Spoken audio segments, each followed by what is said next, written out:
They also interviewed my husband that day and asked him some very bizarre questions, but we still both felt okay. We still felt, well, now we've told them our story and we've told them the truth, and there's nothing that we have to worry about. And following my interview, the day after that, my union rep called me and asked me what was going on. And that was the first time the union became involved. Management had not informed them that there had been an allegation raised.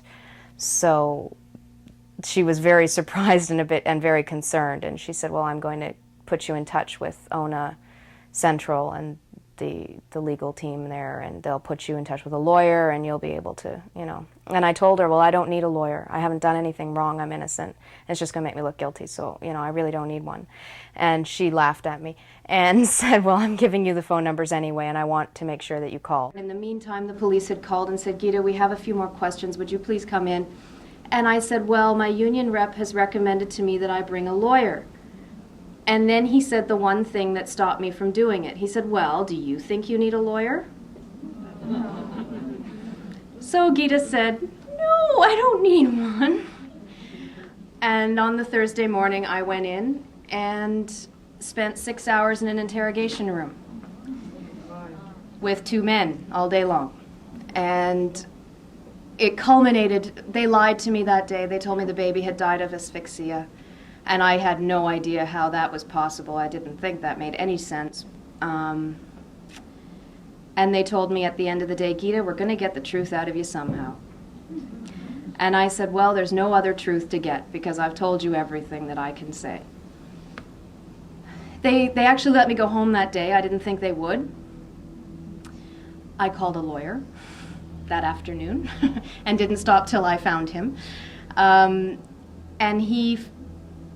we met, and when I said to him, well, they're just looking for the truth, aren't they? He laughed at me. I felt very much as Gita did at the beginning about the truth and innocence, and that she was innocent, and that we were both naive, essentially, and I believed quite strongly that yes, she was innocent, and that we didn't need a lawyer. She should speak the truth as she saw it, and everything would come out in the wash. And that did not change until the second interview with the police that Gita underwent that was 6 hours long. And that just made me angry. And I realized then that the police were not looking for the truth. They were looking to prove what they believed was the truth. And of course they were wrong. And he said, you know, I don't understand why you haven't been charged yet. I said, excuse me? Because it was in the process of these interviews that I had found out that the nurse that was so concerned about me was the one that had said, I told her I did it. I put my hand over his mouth so he couldn't take another breath and he didn't struggle. For about 2.5 weeks I heard nothing. I didn't know what was going on. I was sitting at home, you know, wondering what was happening. And my attorney kept trying to find out, and was being told that the investigation was ongoing, and you know, when they had decided something, they'd let him know. And on July 6th, they turned up at my door with a warrant for my arrest, saying they were charging me with second-degree murder in the death of this baby. I didn't know what had happened until she didn't arrive to pick me up from this exam downtown. In fact, I called home, got an answer on our answering machine, or a message from her, as the police officers were in our apartment. And she was crying and saying that they were arresting her. So I did not see her at the apartment when they came to arrest her. I found out by a phone message. I had to take a cab home that day, beside myself, trying to understand how this, you know, how it could have gotten this far. And then we just set the ball rolling as best we could, not really knowing much about the legal system, and looking for help wherever we could find it. The next days after that are really quite blurry for me. I don't remember a lot of it. It was, they took me to the West Detention Center and I spent 9 days there. You know, with one court appearance on the day after I was charged, and it was horrible. It was just horrifying. I had never even imagined this was possible.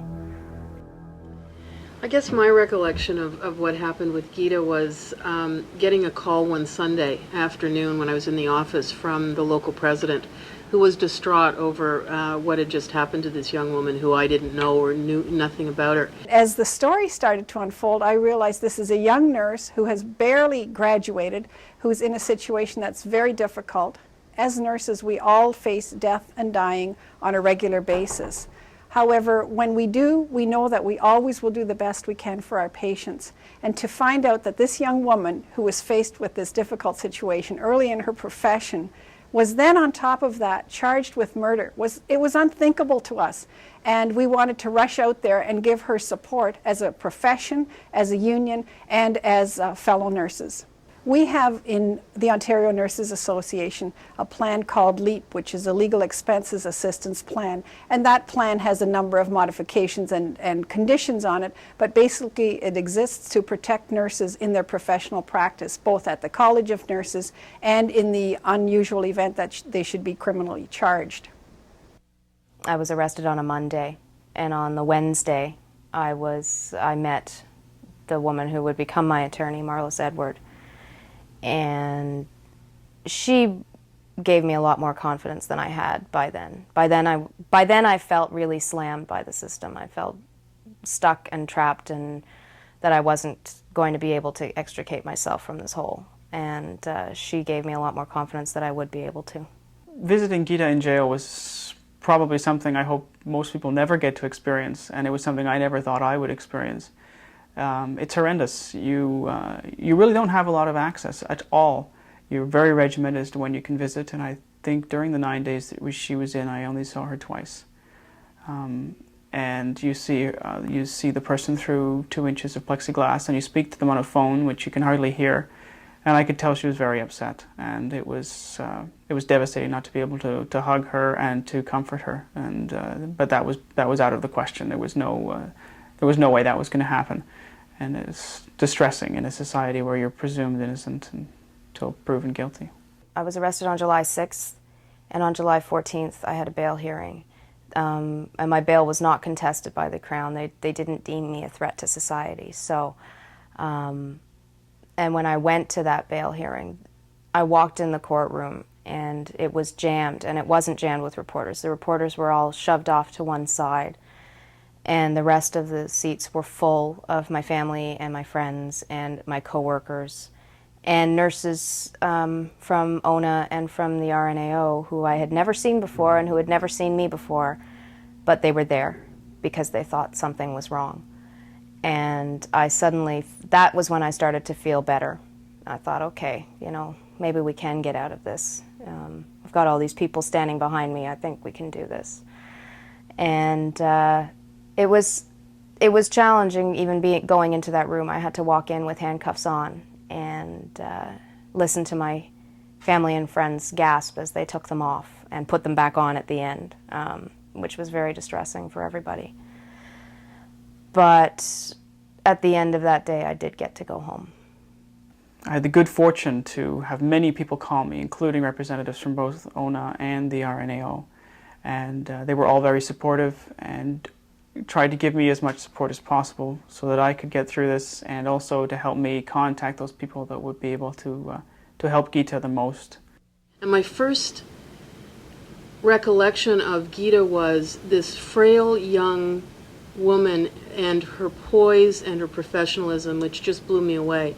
And every time we went back, I saw a young woman who was committed to the profession of nursing and to caring for people, and thought so much about them that she put herself in jeopardy as a result of that. I hated being kept from being a frontline nurse. I hated not being able to be with the patients and do what I was good at and what I felt I had been destined to do.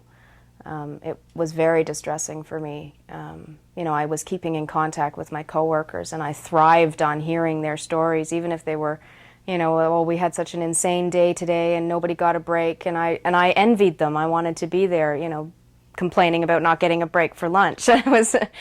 But I really, really missed it. I really missed it. I put my uniforms way out of sight so I wouldn't even have to see them, but I really missed being a nurse.